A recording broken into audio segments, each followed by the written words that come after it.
The ship came out of faster-than-light travel with a shudder that ran through every deck. Jake Morrison stood at the window of the human vessel, looking at the sight before him. Zentara Prime hung in space like a jewel, surrounded by thousands of ships from hundreds of different worlds. This was the center of galactic power, and humanity had finally been invited to join. Jake was 52 years old, with gray hair and tired eyes. He had spent 30 years in space fighting in the wars that nearly destroyed Earth, then helping rebuild when peace finally came. Now he led the first human delegation to the Galactic Council. With him were Lisa Campbell, a scientist who studied alien life, and Ben Hayes, a military officer who never smiled much. The three of them stood together as their ship moved toward the massive station orbiting the planet. Lisa touched the window glass with her fingertips. She had dreamed of this moment since she was a child, reading about alien civilizations in old books. Ben crossed his arms and frowned at the alien ships around them. He did not share Lisa's excitement. To him, this was just another negotiation, another room full of people who might become enemies. Their ship docked at the station, and guards met them at the airlock. The guards were tall beings covered in blue scales, carrying weapons that hummed with energy. They did not speak, just gestured for the humans to follow. The walk through the station took 20 minutes. Jake saw dozens of different alien species in the corridors. Some walked on two legs like humans. Others floated in the air or crawled on the walls. The variety was overwhelming. Lisa kept stopping to stare, and Ben had to pull her along. Finally, they reached the council chamber. The room was enormous, built from crystal that caught the light of 3 suns and split it into rainbows. Seats rose in tiers around a central floor, and in those seats sat representatives of 200 species. At the very top, 5 beings sat apart from the others. These were the High Arbiters, the ultimate rulers of the council. Jake walked to the center of the floor. He could feel hundreds of eyes watching him. Some were curious. Many were hostile. Humans had a bad reputation in the galaxy. Wars, pollution, violence. Earth's history was not pretty. One of the High Arbiters moved forward. It looked like a jellyfish made of light floating in the air. When it spoke, the words came through a machine that translated alien speech into English. The voice was cold and formal. Humanity seeks to join our council. This is unusual. Your species is young. You are violent. Many here question if you are ready. Jake took a breath before answering. He had practiced this speech 100 times. We know our past. We made mistakes. We fought wars that nearly killed us all. But we learned. We unified our world. We ended poverty and disease. We are ready to be part of something bigger. The jellyfish creature pulsed with different colors. If we accept you, there are rules. You must follow council law. You must limit your weapons. You must allow us to oversee your expansion into space. These terms cannot be changed. Lisa leaned close to Jake and whispered urgently, "Those rules would destroy our independence. We would need their permission for everything." Ben's face had gone hard. They are treating us like children who cannot be trusted. Jake looked up at the council members watching from their seats. He saw contempt on many faces. Others looked bored, as if this was a waste of their time. Only a few showed any interest or kindness. In one section, insect-like beings with multiple eyes clicked their mandibles together, talking among themselves. In another area, a creature made of pure energy contained in a crystal case seemed to be laughing at the humans. Jake felt anger rising in his chest, but pushed it down. "We need time to discuss your terms," he said carefully. "You have 1 day," the jellyfish replied. "But understand this clearly. If you refuse, you will be alone. No trade with council worlds. No sharing of technology. No access to our space. Humanity will be isolated among the stars." The meeting ended, and guards escorted the humans back to their ship. Once they were in the privacy of their own vessel, the argument began. Lisa paced back and forth in the small conference room. "They are offering us everything we need. Advanced medicine, clean energy, better engines for our ships. We would be fools to refuse." Ben slammed his hand on the table. "At what price? We would be slaves pretending to be partners. Every decision would need their approval. Our military would be reduced to nothing while we trusted them to protect us." Jake said nothing. He was thinking about the words of Admiral Patricia Cole before they left Earth. She was an old woman now, but still sharp as a blade. She had pulled Jake aside and spoken quietly. "Do not trade our future for comfort. Remember what we fought for.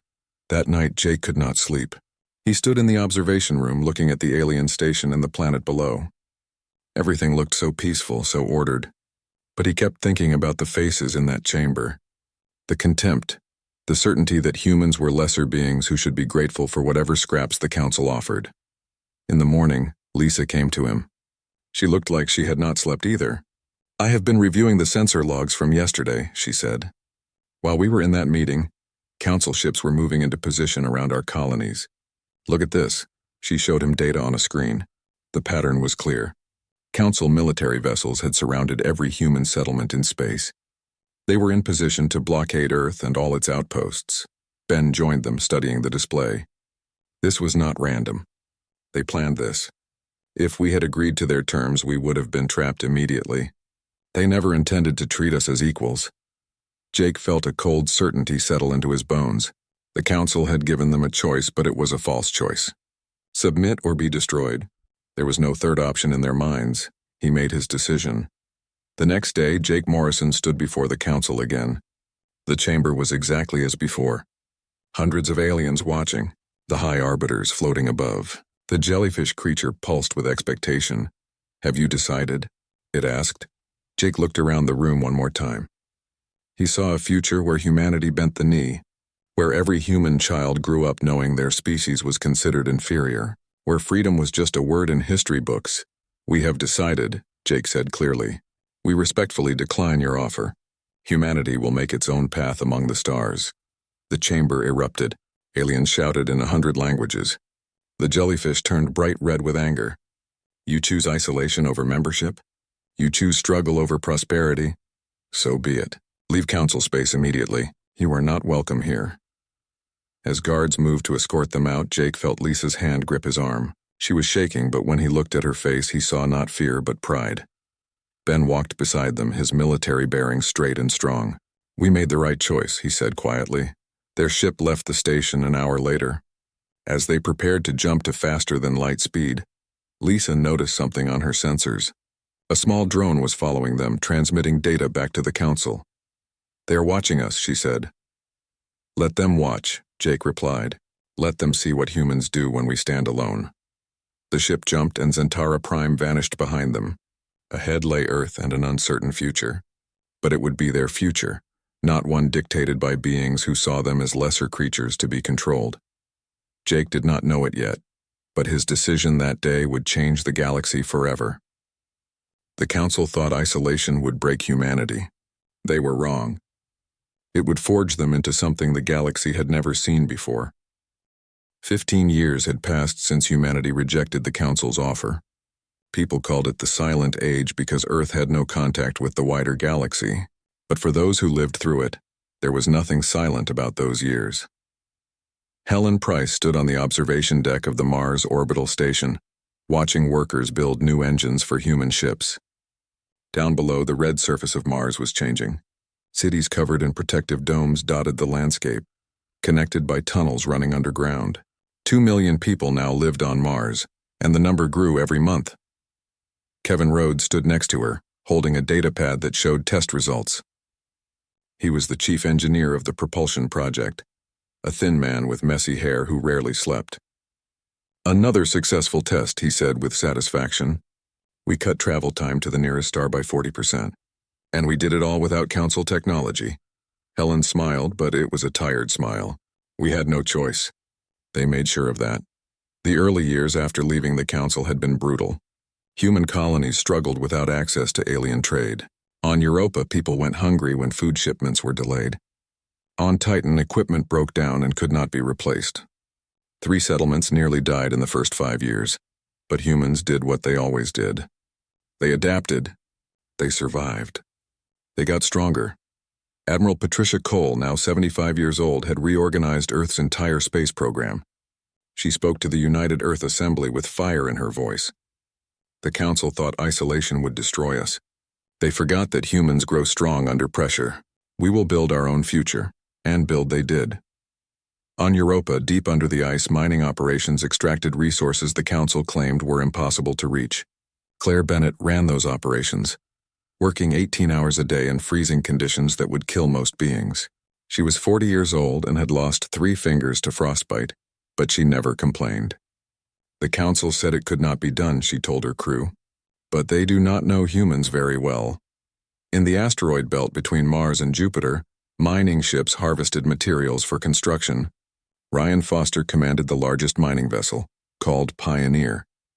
His crew of 40 people worked in conditions that would have been deadly 20 years earlier. New technology kept them safe. Technology humans had invented themselves out of pure necessity. "We are moving faster than anyone predicted," Ryan reported to Fleet Command. "The belt has everything we need. Metals, water, even organic compounds. We are not just surviving anymore. We are thriving." But not everyone was happy. On Earth, protests filled the streets of Geneva outside the government building. Marcus Webb led the opposition. He was a senator who believed humanity had made a terrible mistake. "We are alone in a galaxy full of wonders," he shouted at rallies. "And for what, pride? We should negotiate with the council. Accept their terms before it is too late." His opponent in the debates was Dana Mitchell, an ambassador who had helped shape Earth's response to isolation. She was a small woman with a fierce spirit.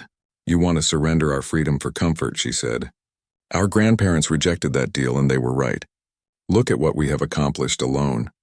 Imagine what we will do when we are strong enough to negotiate as equals." In the outer colonies far from Earth, tension was growing. The settlement on Kepler 442b was humanity's most distant outpost, orbiting a star hundreds of light years away. Greg Palmer ran the colony, a hard man who had volunteered to lead people to the edge of known space. He sent urgent messages to Earth. "Unknown ships have been watching us for 3 months. They do not answer when we try to contact them. We are isolated out here. If they are hostile, we cannot defend ourselves." Admiral Cole dispatched a fast ship called Defiant, commanded by Nina Torres. Nina was young for a captain, only 32, but she was one of the best pilots in the fleet. When she arrived at Kepler 442b 6 weeks later, the unknown ships were gone. But they had left something behind. "It is a data packet," Nina reported, "encrypted but clearly meant for us to find." Kevin Rhodes worked for 2 weeks to break the encryption. What he found sent chills through everyone who read it. The message came from an alien species called the Zelthari, insect-like beings who were members of the Council. The message was short and terrifying. "The Council fears your progress. They are planning to act against you. Be ready." Some of us remember what freedom means. Admiral Cole called an emergency meeting. Deep beneath Geneva, in a command center built during the wars, holographic displays showed all of humanity's assets scattered across 20 star systems. Military leaders, scientists, and government officials gathered around the table. "This changes everything," said Frank Murphy, a general who commanded Earth's defense forces. "We thought we had time to build up our strength. But if the Council is planning to attack us, we need to move faster." Helen Price pulled up projections on the holographic display. "Our fleet has 300 ships now, but most are cargo vessels and colony transports. We only have 40 real warships. The Council has thousands." "Then we do not fight them directly," Dana Mitchell said. "We do what humans do best. We adapt, we improvise. We find ways to win that they never expect." Admiral Cole nodded slowly. Her eyes looked distant, as if seeing a future only she could imagine. "Begin converting civilian ships for combat.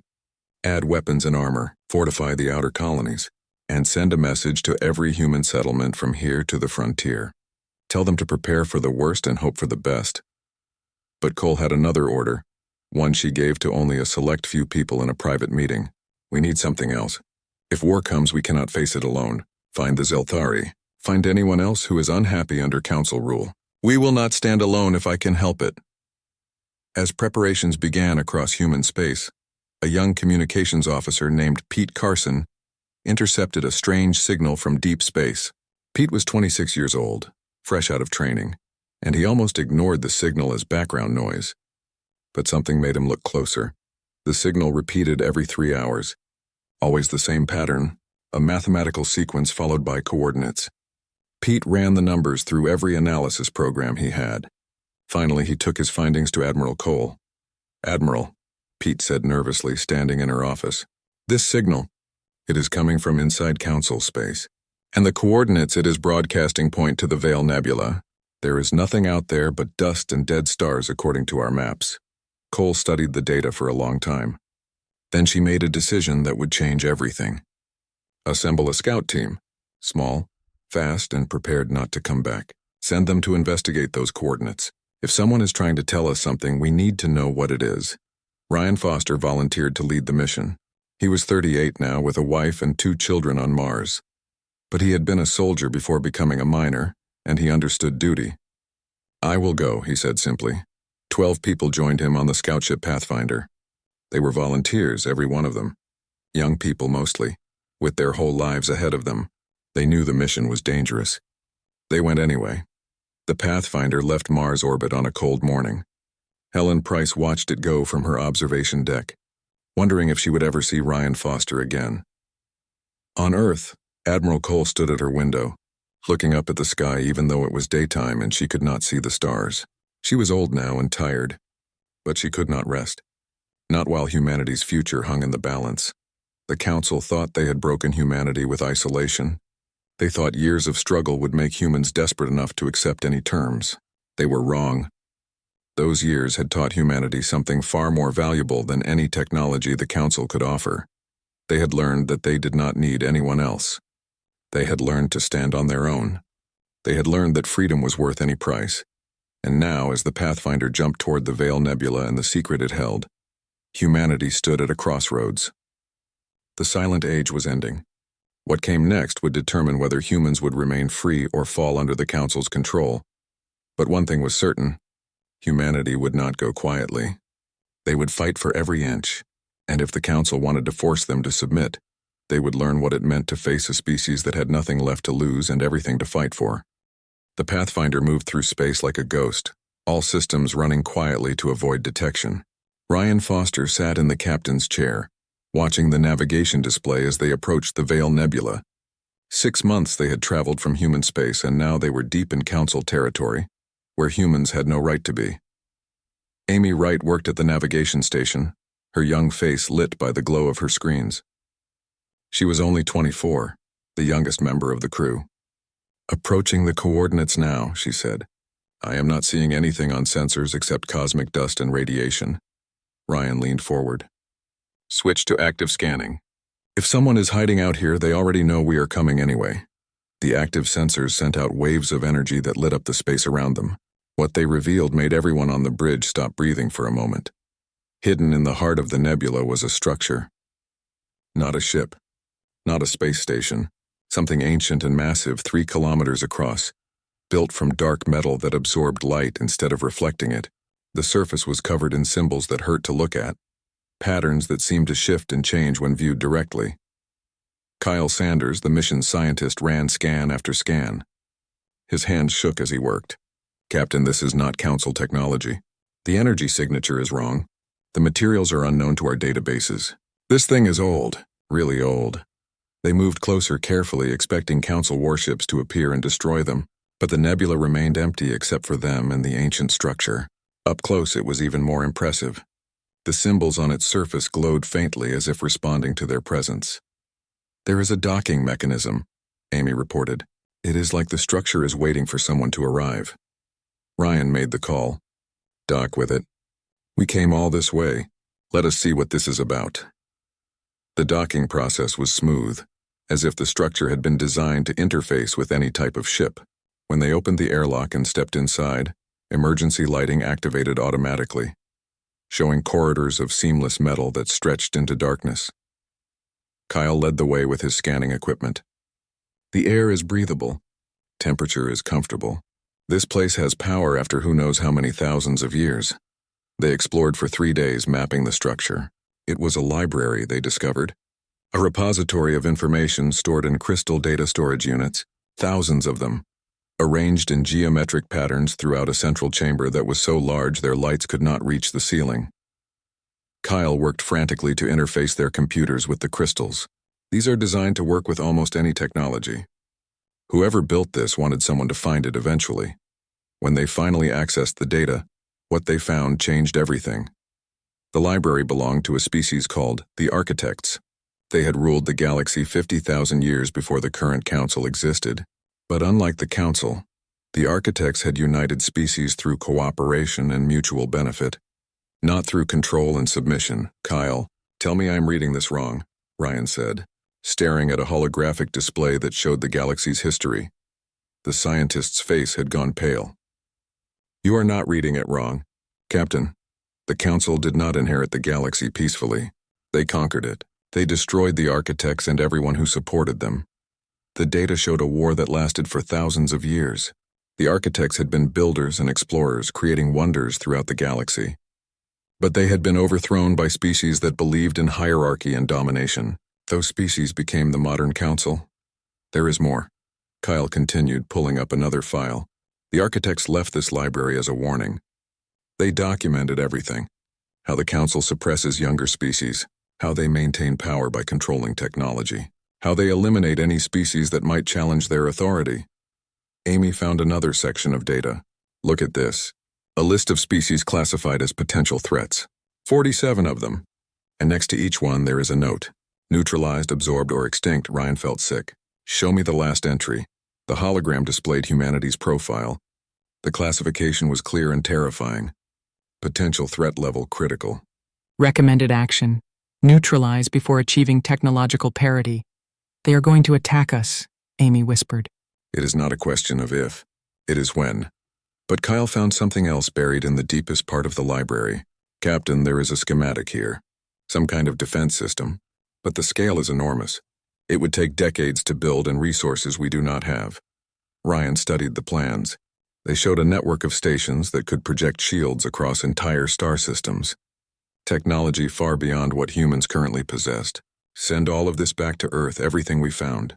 The history, the warnings, the schematics. Tight beam transmission with maximum encryption. If the Council finds us here, at least Earth will know what is coming. The transmission took 2 hours. As the last data packet was sent, Amy's console erupted with warnings. Multiple contacts coming out of faster than light speed. Council signatures. At least 20 ships, and they are big. They found us, Ryan said calmly. How long until they are in weapons range? 12 minutes. Ryan looked at his crew. 12 people who had volunteered knowing they might not return. Young faces. Brave faces. We did what we came here to do. Earth has the truth now. Everyone to escape pods. We will scatter in different directions. Maybe some of us will make it home. Kyle gripped his arm. Ryan, there is another option. The architects built a self-destruct system into this library. If the wrong people found it, they could destroy it remotely. We could activate it. Take some of those Council ships with us. That is suicide. So is running. At least this way we hurt them. We show them what happens when you corner humans. Ryan looked at his crew again. It is not an order. Anyone who wants to take an escape pod, go now. No one will think less of you.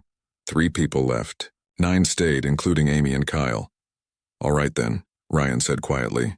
Amy set course directly at their formation. Kyle, prepare the self-destruct sequence. Let us make sure they remember this day. The Pathfinder accelerated toward the Council fleet. Ryan opened a transmission on all frequencies. His voice was calm and clear. We know what you did to the architects. We know what you plan to do to humanity, and we will never surrender. The Council ships opened fire. Energy beams that could vaporize a mountain slashed through space. But the Pathfinder was small and fast. Ryan piloted the ship himself, weaving through the weapons fire, using every trick he had learned in 30 years of flying. They penetrated the Council formation, heading straight for the largest ship at the center, a dreadnought 3 times the size of any human vessel. Now, Ryan ordered. Kyle activated the self-destruct sequence. The ancient architect library exploded with power that should not have been possible after 50,000 years of dormancy. The blast wave caught 7 Council ships, tearing them apart like paper. The dreadnought survived but was badly damaged, venting atmosphere and tumbling out of control. In an escape pod racing away from the explosion, Amy Wright watched the fireball fade. She was crying. She had argued against leaving, but Ryan had ordered her into the pod at the last second. Someone has to tell Earth what happened, he had said. She was picked up 3 weeks later by a mining ship that could not believe her story. It took her 6 months to reach Earth. By then, the data from the Pathfinder had already arrived and changed everything. Amy stood before Admiral Cole in the command center beneath Geneva. She was thin and hollow-eyed from her ordeal. In her hand, she carried a data chip with Ryan Foster's final log entry. Cole listened to the recording in silence. Ryan's voice was steady and calm. "We found the truth about the Council. We paid the price for it. Now it is up to the rest of humanity to decide what to do with this information. Make our sacrifice mean something." Cole looked at Amy, then at the assembled leaders of United Earth who had gathered to hear the report. "We always knew the Council saw us as a threat. Now we know they plan to destroy us. The only question is what we do about it." Dana Mitchell stood up. The ambassador looked older now, lines of stress marking her face. But her voice was firm. "We prepare for war, and we make sure that when the Council comes they face a humanity that will not go quietly." Around the room, heads nodded in agreement. The data from the Architect Library had shown them the truth. The Council's offer 15 years ago had never been genuine. It had been a trap. Submit or be destroyed. Those were the only choices the Council ever gave. But humanity had found a third choice. Stand alone. Grow strong. And when the Council came to destroy them, make them pay for every inch. Admiral Cole stood and looked at each person in the room. "The Silent Age is over. The war is beginning.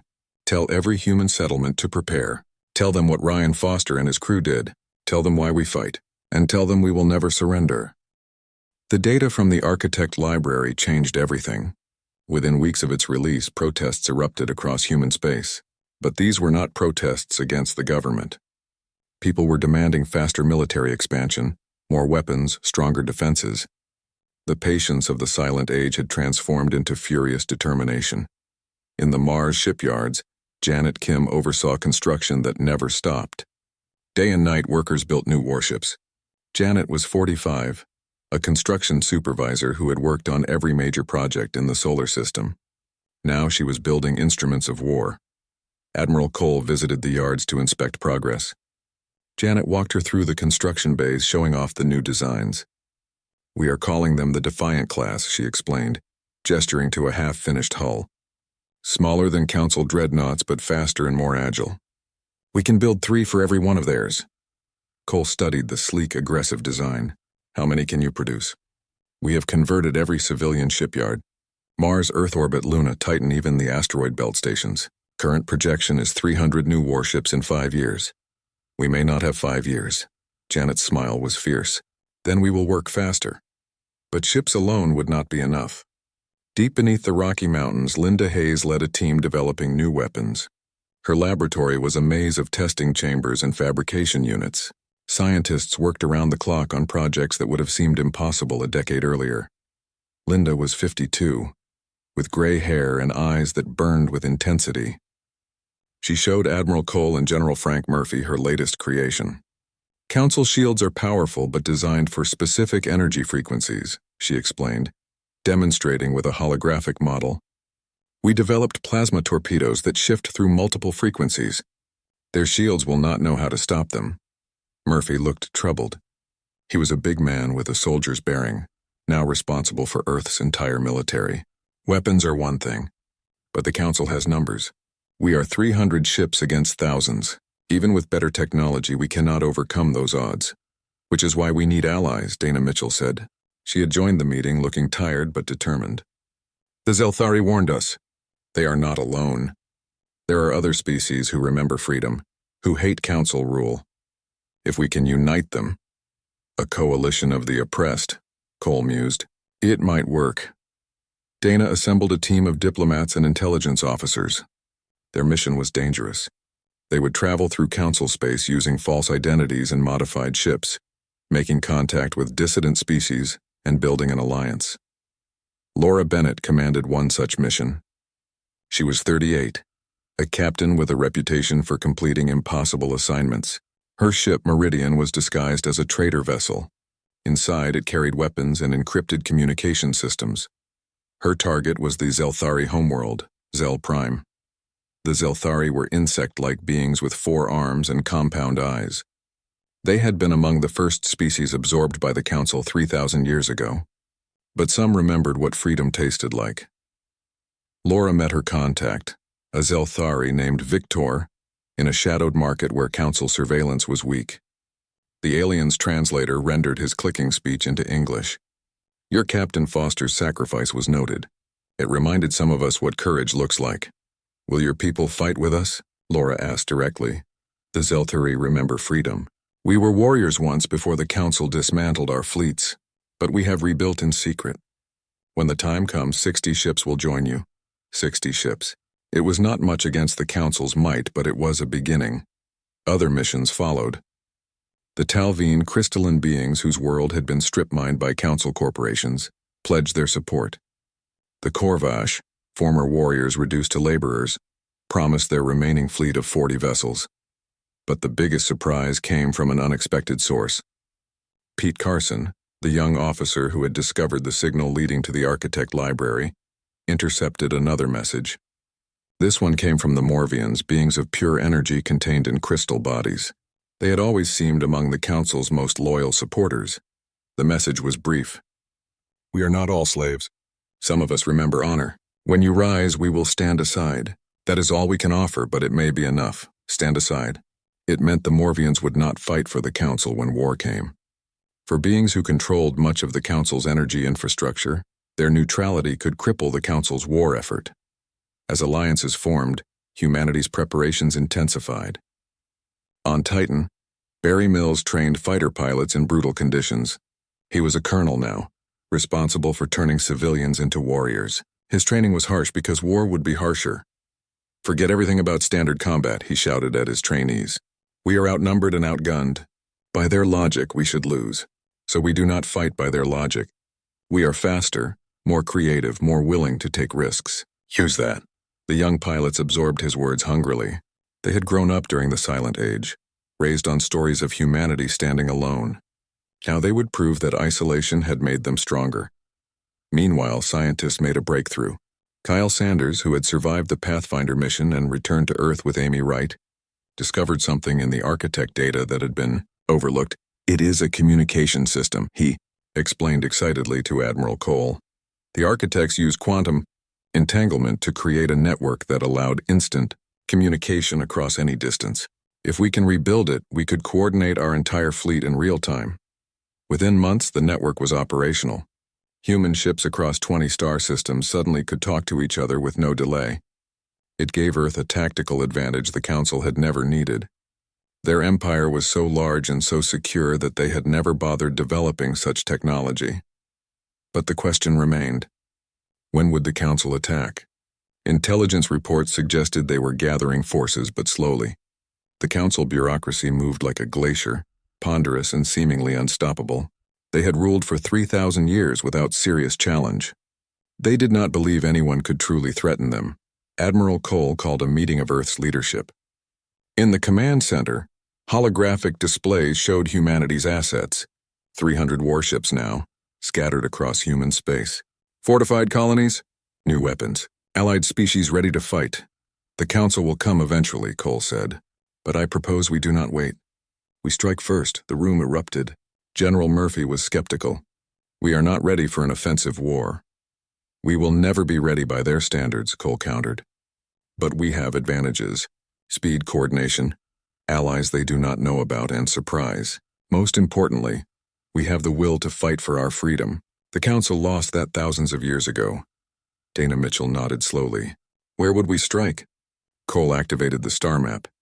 Her finger pointed to one location. Here, Centaura Prime, the Council's capital. We take their heart in one decisive blow. The room went silent. Someone finally spoke. That is suicide. Centaura Prime is the most defended system in the galaxy. Exactly why they will not expect us to attack it, Cole replied. They think we are weak and afraid. Let us show them what humanity really is. The debate lasted for hours. In the end, the vote passed by a narrow margin.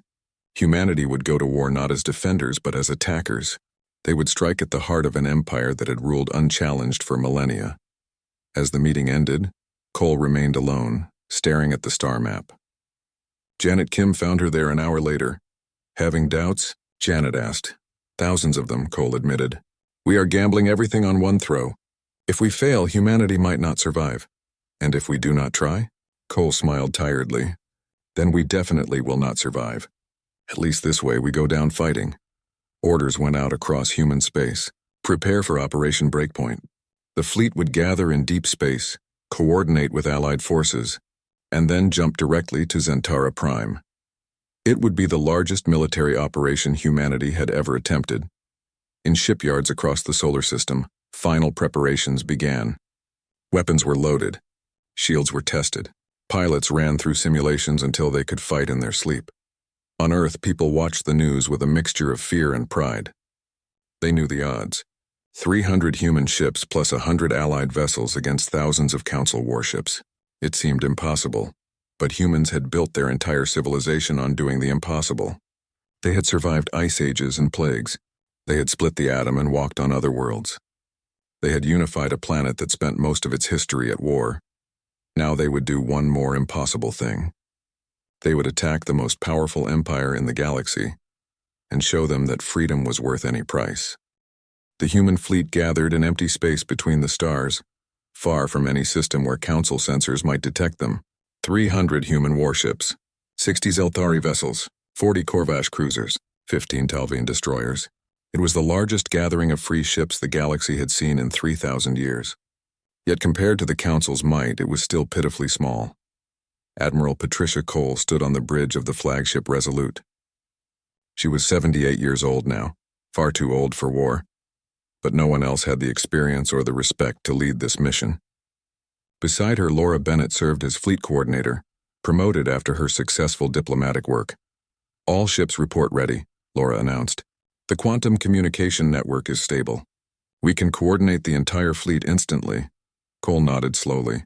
She looked at the faces of her bridge crew, young people mostly, born after humanity rejected the Council. They had grown up in the Silent Age, knowing only isolation and struggle. Now they would write the next chapter of human history with their blood.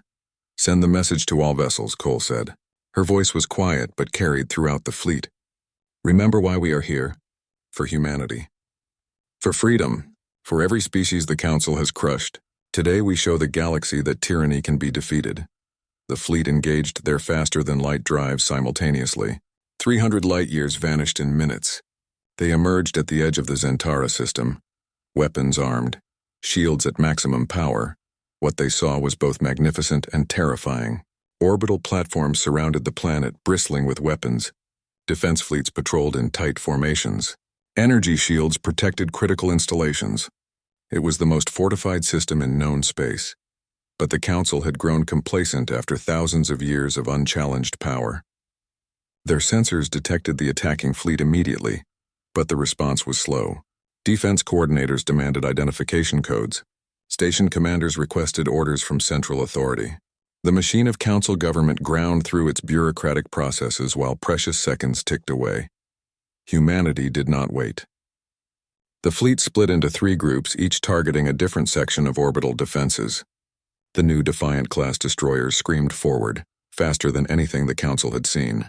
Their phase-shift torpedoes tore through shields that had never encountered such weapons. Behind the destroyers, carriers launched fighter squadrons. Young pilots trained by Barry Mills flew with reckless courage, weaving through defensive fire that would have destroyed larger ships. The Council's orbital platforms finally began firing. Massive energy beams that could vaporize a mountain slashed through space. 3 human ships died in the first minute, torn apart by weapons of unimaginable power. 7 more in the second minute. But they were doing damage the Council had never experienced. On the Resolute's bridge, Laura coordinated the assault through the quantum network.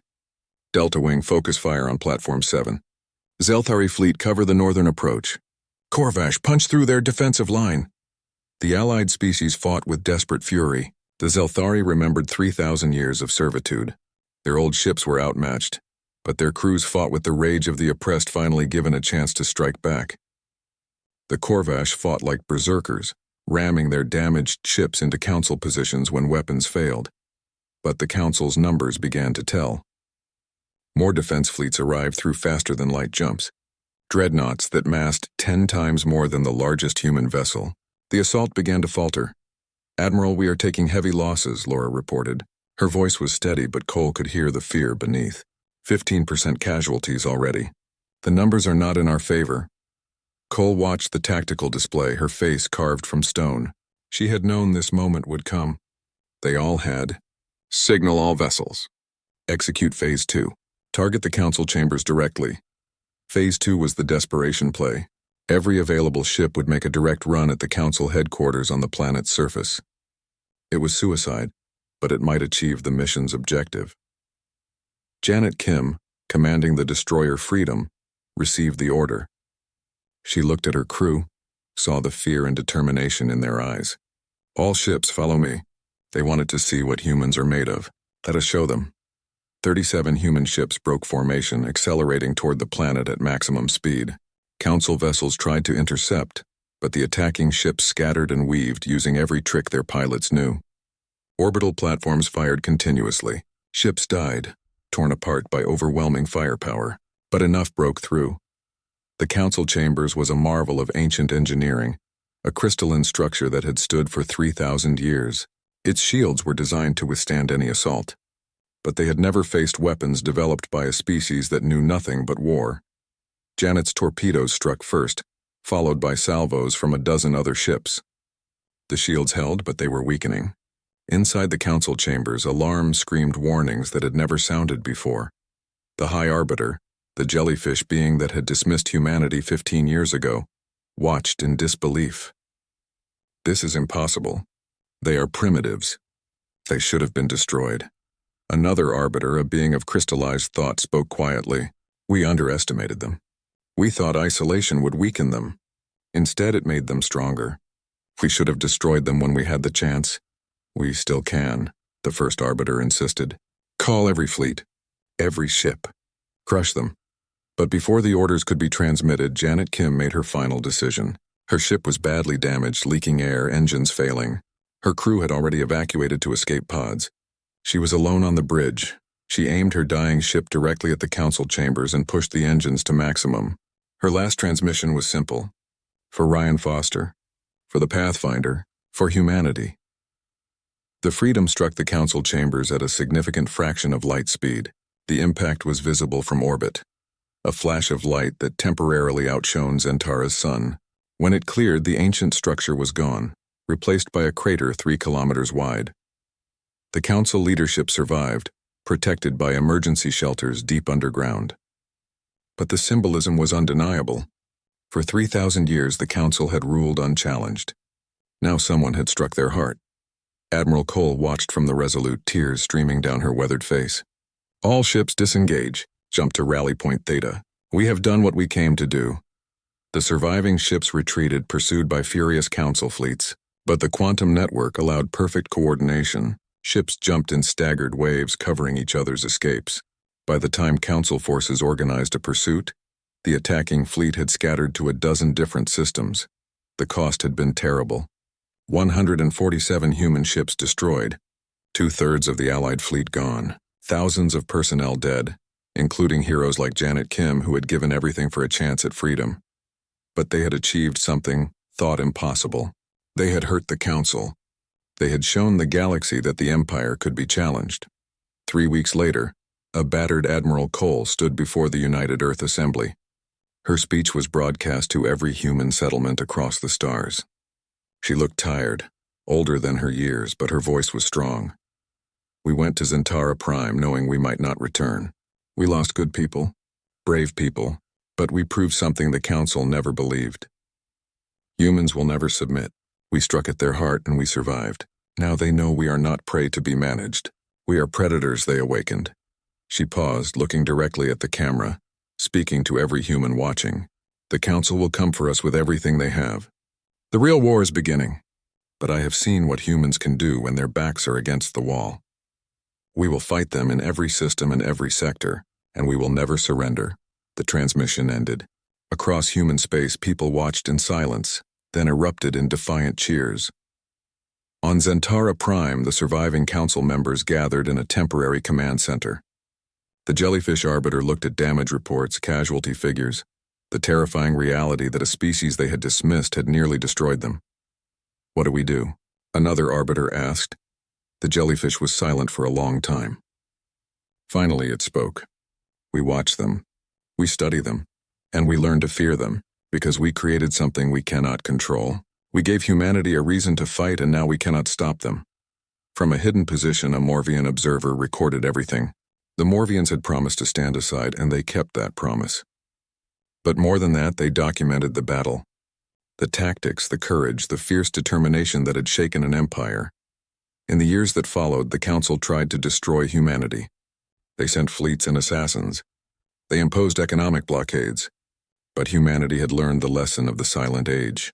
They were strongest alone, relying on themselves rather than false promises. Other species took notice. Rebellion sparked across Council space.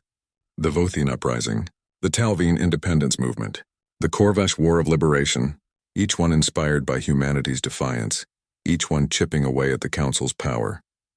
The Council could only watch as their empire began to fracture. For 3,000 years they had maintained power through fear and control. But humanity had shown the galaxy that the Council could be defied, could be hurt, could be beaten.